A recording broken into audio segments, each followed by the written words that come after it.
कल्पना कीजिए साल 2029 की। भारत का नया संसद भवन खचाखच भरा है। लेकिन रुकिए, इस बार वहां 543 सांसद नहीं बल्कि 816 सांसद बैठे हैं। जी हां, 816।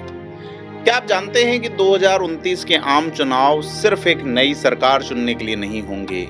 ये भारत के लोकतांत्रिक इतिहास का सबसे बड़ा महाबदलाव होंगे।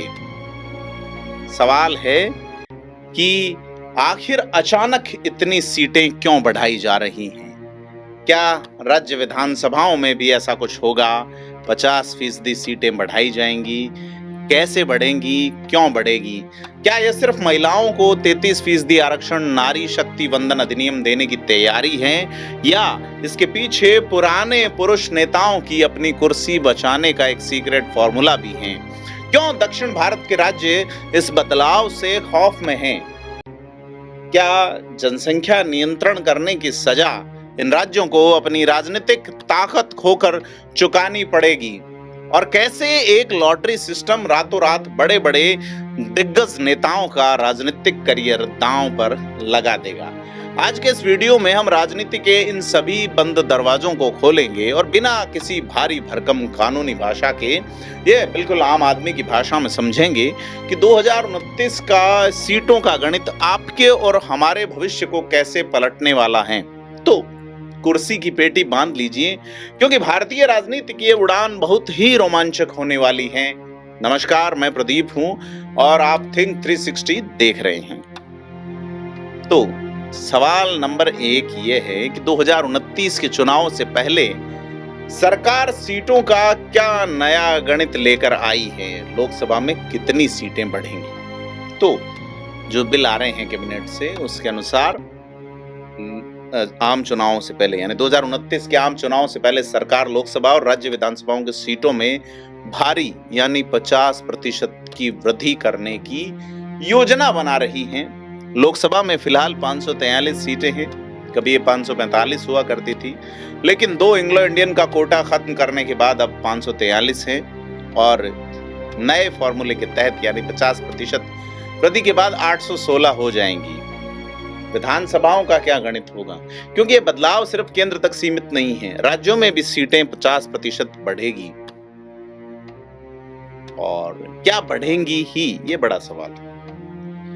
क्योंकि अगर ऐसा हुआ तो उत्तर प्रदेश विधानसभा की सीटें 403 से बढ़ के 605 हो जाएगी और उत्तराखंड की 70 से बढ़कर 105, राजस्थान में 200 से बढ़ के 300 हो जाएंगी। लेकिन यहाँ थोड़ा सा आप ब्रेक लगाइए अपनी गति पे। यह होना या नहीं होना फिलहाल तय करेगा कि बिल कैसा आता है, क्योंकि लोकसभा की जो सीटें बढ़ रही हैं उसमें राज्यों का केंद्रीय सरकार को लेकर एक विरोध है, लेकिन राज्यों में ये चीज नजर नहीं आती। मसलन कि उत्तर प्रदेश में औसत 5 विधानसभा सीटों पे एक सांसद हो जाता है, महाराष्ट्र में 6 पे हैं, गुजरात में 7 विधानसभाओं पे एक सांसद है और राजस्थान में 8 पे हैं। अगर हम हरियाणा पंजाब जाएं तो यह 9 विधानसभाओं पे एक सांसद हैं, दिल्ली में 10 विधानसभा में एक सांसद, और फिर अगर हम कश्मीर चलें तो 24 पे, और जो पूर्वोत्तर राज्य है अरुणाचल प्रदेश, वहां तो 34 विधायकों पे एक सांसद है। तो क्या यह फॉर्मूला जो है वो सभी विधानसभाओं में सीटें बढ़ाएगा? ये तमाम देखने वाली बातें होंगी, लेकिन फिलहाल जो नंबर आया है वो लोकसभा में सीटों की बात है। क्योंकि अब अहम बात इसमें यह है कि जो संविधान का संशोधन 2001 में हुआ था, उसके अनुसार कहा गया था 2026 के बाद होने वाली जनगणना के आधार पे जो है वो परिसीमन बनाया जा सके। लेकिन क्या मोदी सरकार इसे 2011 की जनगणना को आधार मानते हुए ही इस सिस्टम को लागू कर देगी ताकि जल्द लागू हो सके? अब इसमें एक बड़ा पहलू ये आता है पहले सवाल में ही कि 2020 में कोविड आया, 2021 की आपने जनगणना टाल दी, 22 के बाद तमाम चीजें पटरी पे लौट पड़ी, लेकिन 22, 23, 24, 25, 26 क्यों इंतजार किया गया कि 27 में ही जनगणना हो? इसकी वजह यह कॉन्स्टिट्यूशन का अमेंडमेंट है, जिसमें यह कहा गया है कि 2026 की जनगणना के बाद ही नए परिसीमन पे बात की जाएगी। भारत में 62 में पहला 52 में पहला परिसीमन हुआ, फिर 62 में और फिर 72 में। लेकिन ये 71 में जो चुनाव हुआ था, मतलब ये जो चुनाव हुए थे इन सालों में, ये नए परिसीमन हर 10 साल बाद।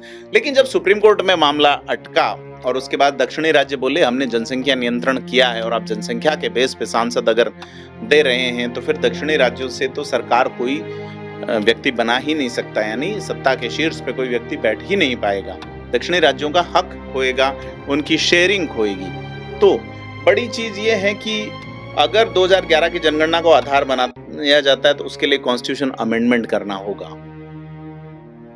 एक बार फिर से जो संविधान का संशोधन है 2001 वाला, 2000 वाला, जिसमें यह उल्लेख किया गया था 2026 वाला। तो 2001 में जब ये संविधान संशोधन लागू हुआ उस वक्त ये तय नहीं था, जिसके आधार पे 2004 का 2003-4 में जो 2008 का 9 का जो डिलिमिटेशन लागू हुआ था, उस वक्त ये पता नहीं था कि कोविड आएगा, जनसंख्या डिले होगी। लेकिन मोदी सरकार इसको 5 से 6 साल डिले करती है कि 2026 के बाद यानी 27 का बैरियर रखा जा सके। तो लगता है कि 2011 की जनगणना को अगर आधार बनाने में, कॉन्स्टिट्यूशन अमेंडमेंट करने में मोदी सरकार विफल रही तो फिर यह जनगणना हो जाएगी फटाफट और 28 की विधानसभाओं को छोड़ के 29 की लोकसभा इस पर लागू की जा सकती है। तो हम बात करते हैं सवाल नंबर 2 पे। आखिर मोदी सरकार को अचानक इतनी सीटें बढ़ाने की जरूरत क्यों पड़ी और इसका फीमेल रिजर्वेशन से संबंध क्या है? तो इसका सीधा संबंध महिलाओं को उनका हक देने से है। 2023 के सितंबर में संसद ने नारी शक्ति वंदन अधिनियम पारित किया था और इसके तहत महिलाओं को लोकसभा और विधानसभाओं में 33% आरक्षण दिया जाना है। तो अब पेच ये है कि अगर पुरानी 543 सीटों पे ही महिलाओं को 33% यानी करीब 181 सीटें दे दी जाती तो ये मौजूदा पुरुष सांसदों की सीटें छिनती। इससे राजनीतिक दलों के भीतर एक बड़ी बगावत हो सकती थी। तो तीसरा सवाल है कि क्या सीटें बढ़ाने से पुरुष सांसदों की सीटें बच जाएंगी? तो एक तौर से तो बिल्कुल। राजनीति की भाषा में इसे पॉलिटिकल शॉक एब्जॉर्वर कहा जा सकता है। तो कुल सीटों को 50% बढ़ा के 816 करने का फॉर्मूला इसीलिए निकाला है कि पुराने खापीड़ नेता जो हैं, पुराने राजनीति के जो भीष्म पितामह हैं, उनकी सीटें बची रहें।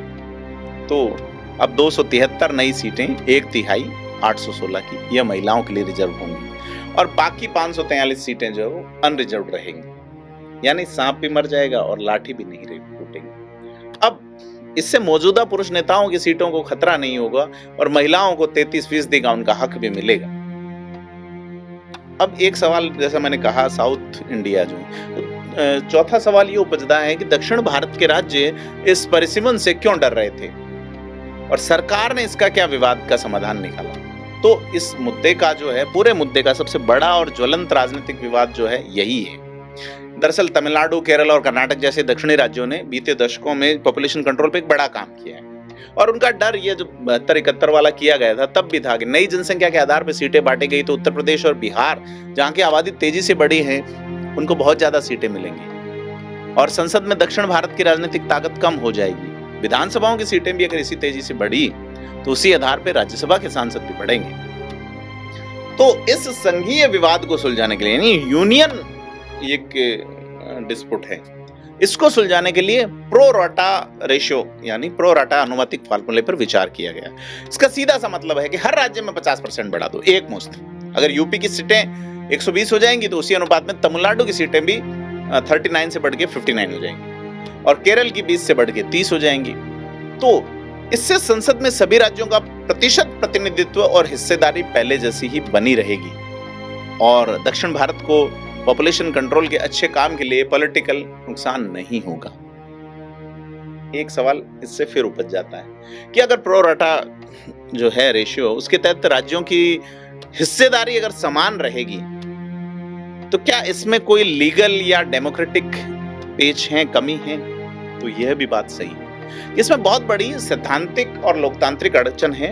एक व्यक्ति एक वोट के सिद्धांत का निश्चित तौर पर टकराव होगा, क्योंकि राज्यों की हिस्सेदारी अगर आप समान रखते हैं तो जो ये पॉपुलेशन असमानता है ये हमेशा के लिए स्थायी हो जाएगी। इसे ऐसे समझिए आप कि 2011 के आंकड़ों के अनुसार यूपी का एक सांसद लगभग 25 लाख लोगों का प्रतिनिधित्व करता है, जबकि केरल का एक सांसद 16 लाख लोगों का। अब पावर देखिए वोट का। 25 लाख, 1/25 लाख, 1/16 लाख। तो अब अगर ये 50% वाला बढ़ता है तो ये असमानता गणितीय रूप से और ज्यादा चौड़ी होगी। ये व्यवस्था उत्तर दक्षिण का विवाद तो सुलझा लेगी, लेकिन डेमोक्रेटिक इक्वालिटी के जो आदर्श है, लोकतांत्रिक बराबरी के आदर्श है, उन पे बड़ा सवाल खड़ा रहेगा। लेकिन सरकार को इस सवाल से मुझे नहीं लगता कोई ज्यादा फर्क पड़ेगा। अब एक सवाल और हमारे दर्शक अक्सर पूछते हैं कि जो महिलाओं के लिए 273 सीटें आप आरक्षित कर रहे हैं, वो चुनी कैसे जाएंगी? क्या वे हमेशा के लिए फिक्स रहेंगी? अब ये चीज है कि इसमें भी एक बड़ा पॉइंट आता है कि 273 सीटों को चुनने के लिए सरकार लॉटरी जो सिस्टम है उसको अपनाएगी, यानी हर तीसरी सीट महिलाओं के खाते में जा सकती है। मसलन कि राजस्थान में 38 सीटें हो जाएंगी तो बटा 3 कर लीजिए, 13 के आसपास सीटें जाएंगी। तो और इसमें चक्रीय व्यवस्था रहेगी। यह आरक्षण 15 वर्षों तक लागू रहेगा और इसके तहत सारी सीटें रोटेट होंगी, यानी भविष्य के चुनाव में लॉटरी की जो रिजर्व सीटें हैं वो बदलती रहेंगी। जैसे आप पंचायत राज में, स्थानीय नगर निगम में देखते हैं ना, ये लॉटरी सिस्टम पहले रहा है, चाहे नगर पालिकाएं रहा हो, ये सक्सेस है। लेकिन इसमें एक बड़ी चुनौती है, और चुनौती क्या है कि लॉटरी से अचानक आरक्षित हो गई सर। जैसे मान लेते हैं अपन की जोधपुर में गजेंद्र सिंह शेखावत एक स्थापित नेता हो गए और यहाँ महिला सीट हो गई, तो अपना क्षेत्र उनको छोड़ना पड़ेगा। या अपन देख लेते हैं इधर दूसरे किसी भी लोकसभा क्षेत्र को देख लीजिए कि नरेंद्र मोदी जिस सीट से चुनाव लड़ते हैं वाराणसी से, वो सीट अगर मान लीजिए महिला के लिए आरक्षित हो गई तो उनको वो क्षेत्र छोड़ना पड़ेगा।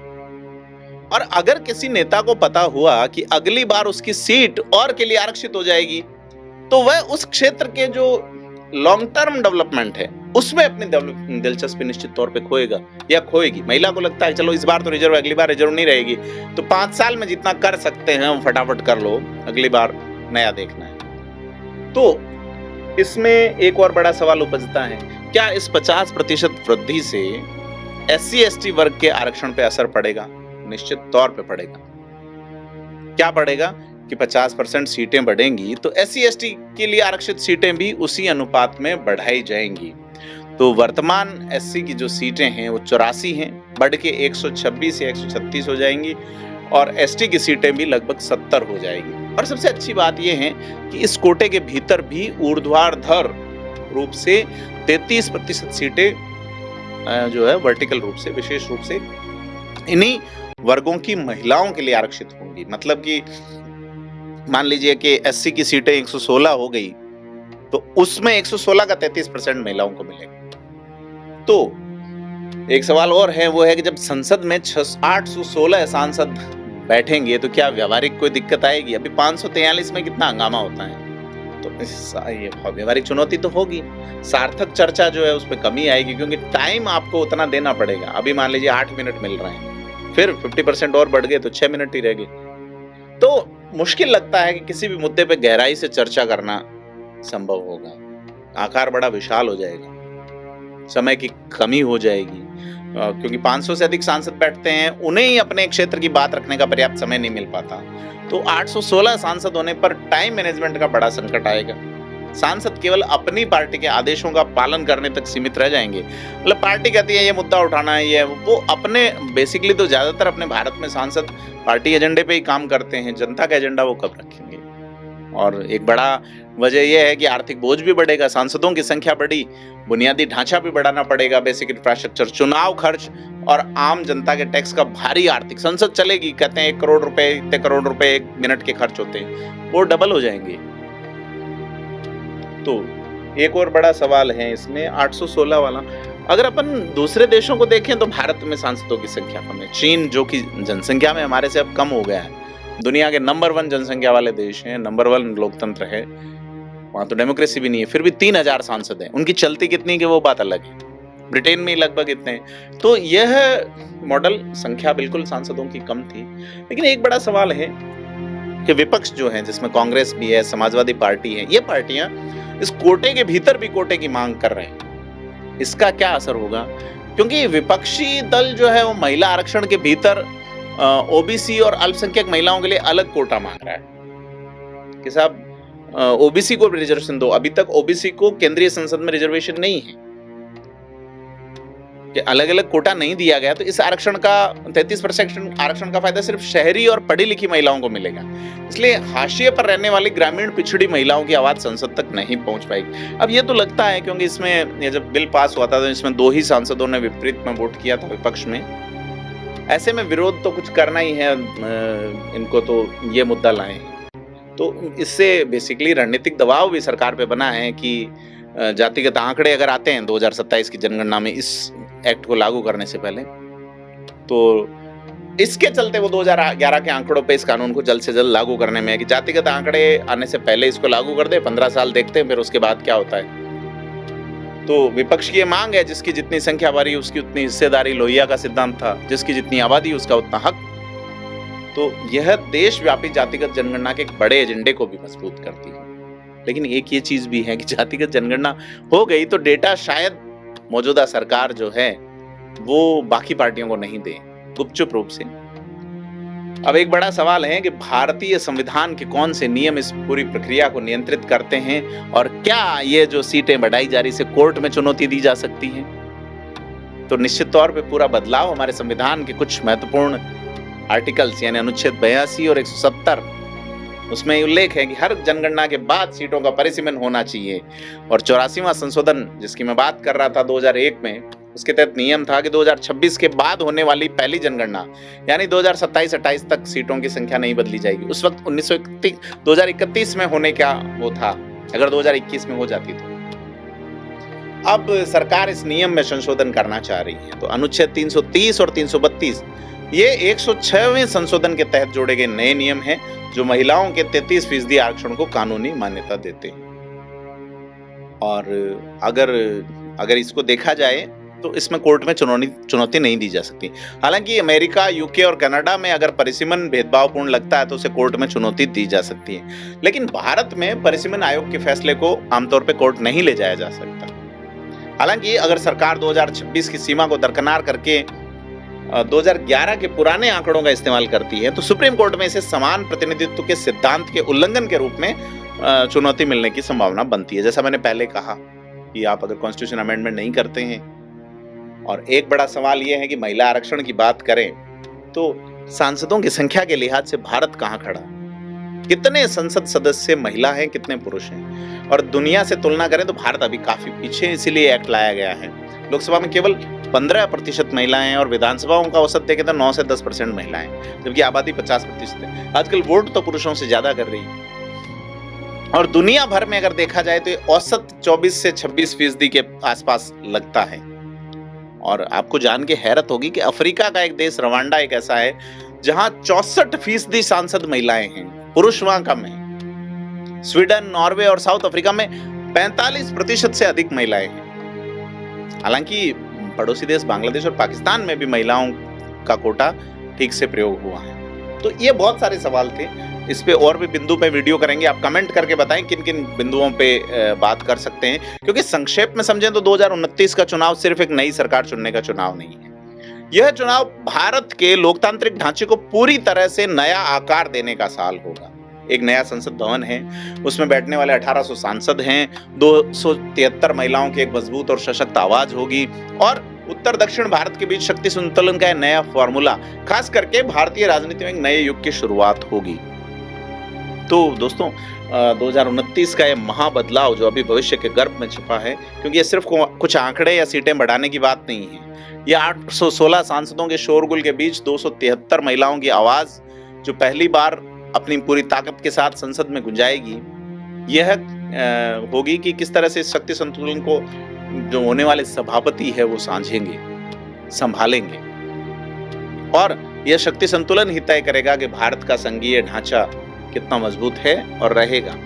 और सबसे बड़ी बात, यह भारत के लोकतंत्र में एक नए युग में कदम रखने की तैयारी है। और सवाल भी जैसे हमने बात की कि हर बड़े बदलाव के साथ सवाल भी आते हैं। क्या 816 सांसदों की भीड़ में आम आदमी की आवाज दब जाएगी? क्या एक व्यक्ति एक वोट का सिद्धांत सच में लागू हो जाएगा? और यह सब आने वाला वक्त तय करेगा। आपको क्या लगता है, क्या सीटों को 50% बढ़ाना और लॉटरी सिस्टम भारत के लिए सही फैसला है, या इसके पीछे कोई बहुत बड़ी पॉलिटिकल चाल है? अपनी बेबाक राय कमेंट में दें, सवाल जरूर करें जिन पे हम आगे की वीडियो बना सकें। आपके विचार बड़े महत्वपूर्ण हैं। और ऐसे ही गंभीर मुद्दों को आसान भाषा में समझने के लिए हमारे चैनल को अभी सब्सक्राइब करें। मैं आपसे मिलूंगा अगले वीडियो में एक नए और ज्वलंत मुद्दे के साथ। तब तक के लिए नमस्कार।